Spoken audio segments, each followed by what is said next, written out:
मनहूस एक दिल दहला देने वाली कहानी।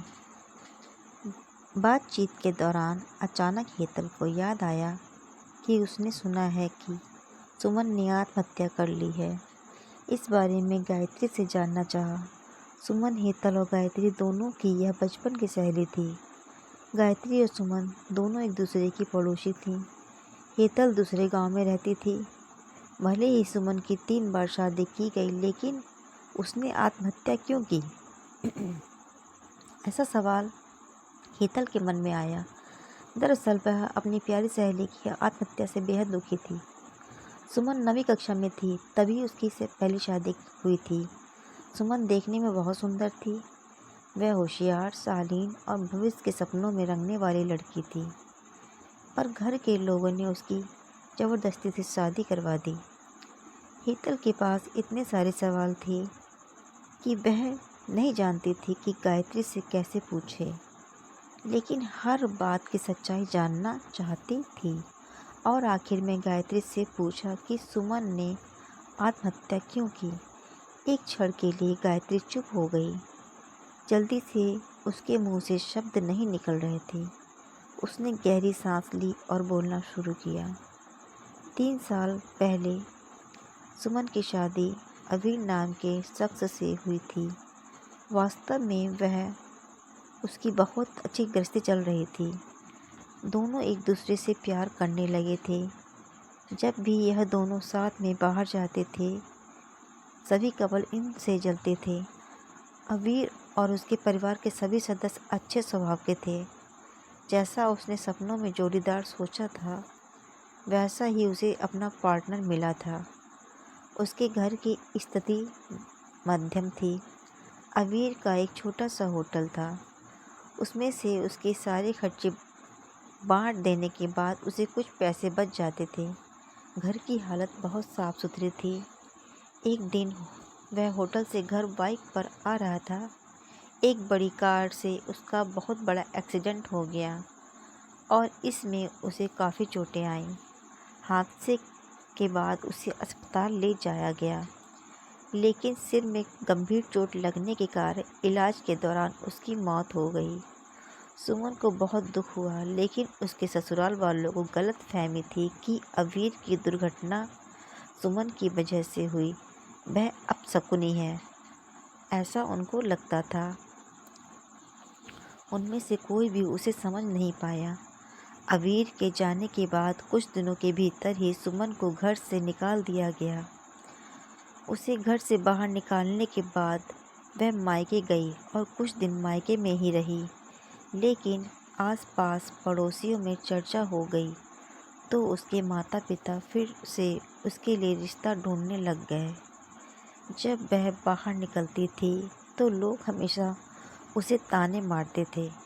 इस वजह से भी सभी बहुत परेशान हुए। ऐसे में उन्होंने जल्दी से जल्दी में अमोल से शादी करवा दी।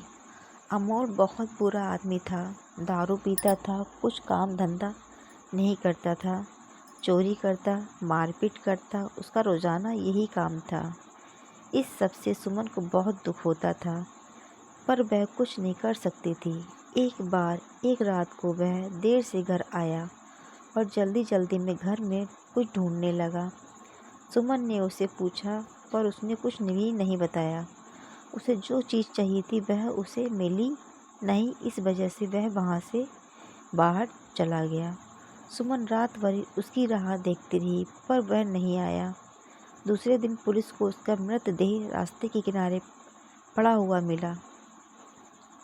उसका चाकू से किसी ने खून किया था। यह खबर सुमन को पता चली तो उस पर दुख का पहाड़ टूट पड़ा। कुछ दिनों तक वह अपने ससुराल में रही, लेकिन बाद में ससुराल वालों ने उसे प्रताड़ित करना शुरू कर दिया। इस वजह से सुमन वापस मायके आ गई। घर आकर कुछ दिन ऐसे ही बीत गए। हर दिन आ रहा था और जा रहा था, लेकिन सुमन की स्थिति वही थी।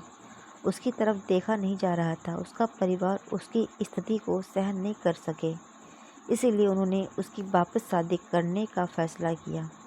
उसके लिए रिश्ता ढूंढने लगे। उनके रिश्तेदारों में गौतम नाम का लड़का था।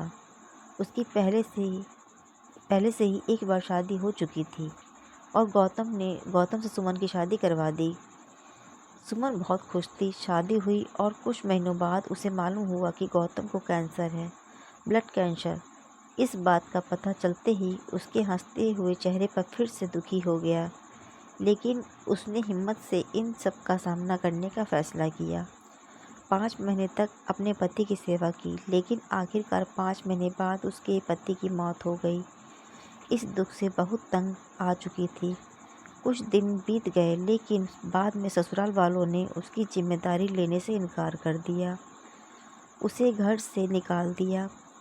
उसके बाद वह फिर मायके चली गई, लेकिन उसके माता पिता, उसके भाई भाभी ने भी उसे घर में आने नहीं दिया। सभी तरफ से रास्ते बंद हो चुके थे उसके लिए। उसे उम्मीद की कोई किरण नज़र नहीं आ रही थी।